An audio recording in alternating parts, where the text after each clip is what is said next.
When we heard about refugees being captured and sold in Libya, everyone was outraged. For example, the CNN wrote, "I abhor these appalling acts and call upon all competent authorities to investigate these activities without delay to bring the perpetrators to justice." I think you can feel how shocked and wronged he is, but is this really the natural reaction? To be this surprised by something like this? For instance, in Mauritania, a Muslim Arab country, slavery wasn't abolished until 1981, and unofficially it's still ongoing. So why are cultural elites so surprised when they hear about slave trade reappearing somewhere around the world?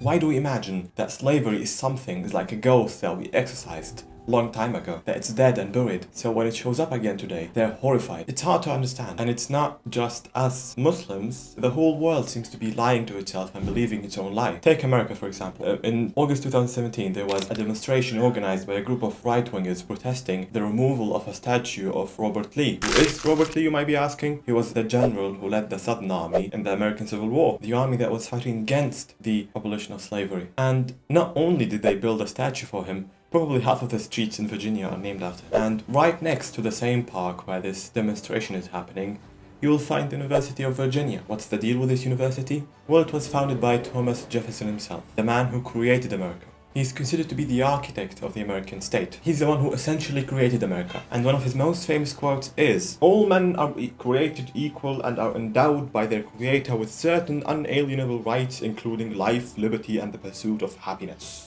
Well, did you know that Thomas Jefferson himself owned slaves? And not only that, he had children from some of the enslaved women he owned. Let's get back to the demonstration. So there was this clash between the right-wingers who wanted the statue to stay and the left-wingers who wanted it gone. Who wanted it gone. And this clash basically reveals a very dangerous truth, that the same issues that caused the American Civil War, namely whether slavery should be abolished or not, are still burning today. And a few weeks after that fight, and during a pro-Trump event, there was a debate between a pro-Trump supporter and a journalist. The guy said, "Show me in the Bible where slavery is forbidden." And during a poll that was conducted around the time Trump was running for president, 13% of those surveyed said that they believe that Abraham Lincoln's decision to abolish slavery was a mistake. So the question is, should we really remove the statues of Robert Lee and Thomas Jefferson? You will find even Trump saying things like that. Was George Washington a slave owner? So will George Washington now lose his status? Are we going to take down, are we going to take down statues to George Washington? How about Thomas Jefferson? What do you think of Thomas Jefferson? You like him? Okay, good. Are we going to take down the statue? Because he was a major slave owner. Now we're going to take down his statue. So you know what? It's fine. You're changing history. You're changing culture. And you had people, and I'm not talking about the neo-Nazis and the white nationalists, because they should be condemned totally. But you had many people in that group other than neo-Nazis and white nationalists, okay?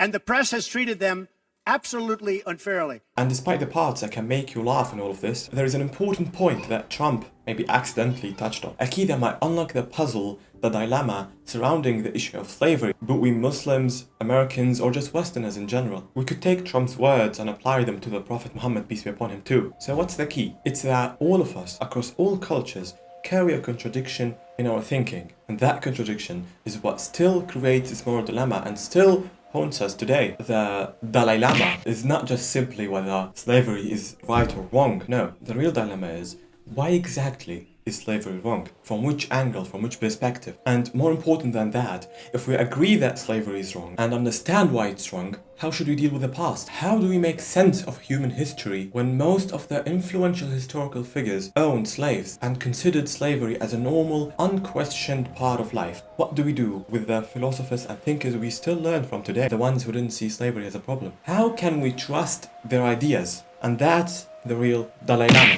A host on Fox News summed this problem up while commenting on the statue controversy. He said, "Now, to be clear, as if it's necessary, slavery is evil. If you believe in the rights of the individual, it's actually hard to think of anything worse than slavery.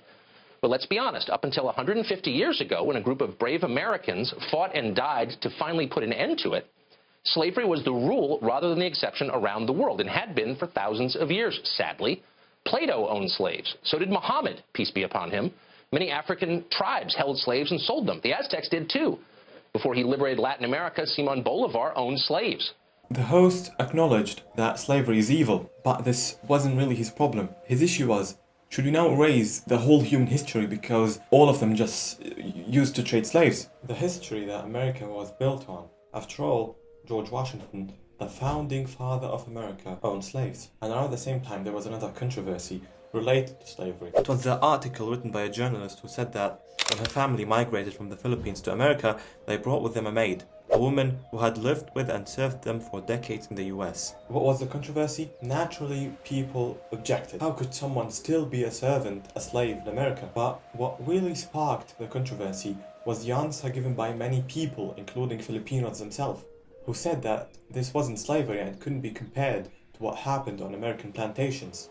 Because in the Filipino context, a slave was often treated like a member of the family, and it was something completely normal due to extreme poverty. And the alternative for that person, for this woman, would have been to die of hunger on the streets. So what good is freedom when you're just dead? What benefit does it bring to you to be free and starving? And this response got also a harsh backlash. People said it was just a justification for something wrong, a beautification of evil, a manipulation of words. So what's the problem now? The problem is that those people are trying to put three things together that are impossible to be combined. They're trying to make three fundamental principles coexist, all at the same time, even though this is logically impossible because they contradict one another. They might not seem as self-contradictory first, but people treat them as self-evident truths. The first principle is slavery is an absolute evil, a horrific crime that cannot be accepted under any condition. And the logic here is quite clear. Depriving someone of their freedom and reducing them to property that can be bought or sold, a sound moral conscience cannot accept that, no matter how many justifications and excuses you come up with. It was wrong 2,000 years ago and it's still wrong today. And the second principle is that slavery is slavery no matter what, and no matter what form it takes. There is no such thing as good slavery and bad slavery. There are no nice versions of it. It's all fundamentally the same. And the third principle, and this might be the hardest one to understand, is that our past has a moral authority and significance. In the film Amistad, in the final courtroom scene, former US President John Quincy Adams is speaking, arguing against slavery and trying to convince the Supreme Court. After discussing the American Constitution, he says they should seek inspirations from the founding fathers. James Madison, Alexander Hamilton, Benjamin Franklin, Thomas Jefferson, George Washington, John Adams.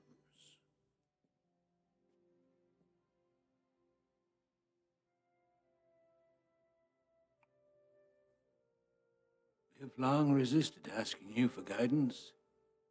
Perhaps we have feared in doing so, we might acknowledge that our individuality, which we so revere, is not entirely our own. Perhaps we have feared an appeal to you might be taken for weakness. But we have come to understand, finally, that this is not so. We understand now. We've been made to understand and to embrace the understanding that who we are is who we were. We are not culturally or morally ruthless. We cannot start from scratch again. Humanity cannot afford that. We have a legacy and a heritage to build upon. We cannot reinvent the wheel. We don't live long enough to start from scratch and ignore the accumulated knowledge and wisdom of the past generations. In the next video that will come in the next few days, depending on how many views this video gets, I will be talking about why these three principles cannot coexist. I will be talking about a lot of different things, so this is just the first part. And I'm actually just so tired today to continue just talking. And yeah, the title is a bit clickbaity. We are not really defending American slavery. I'm not a Nazi nor a Confederate man. I think you can see it on my face. And that's the video for today. And don't forget to be skeptical. ونص الحديث إلى أهله فإن الوثيقة في نصه ولا تحرصن فرب امرئ حريص مضاع على حرصه وكم من فتى ساقط عقله وقد يعجب الناس من شخصه وآخر تحسبه أنوكا ويأتيك بالأمر من فصه لبست الليالي فأفنينني وسربلني الدهر في قمصه.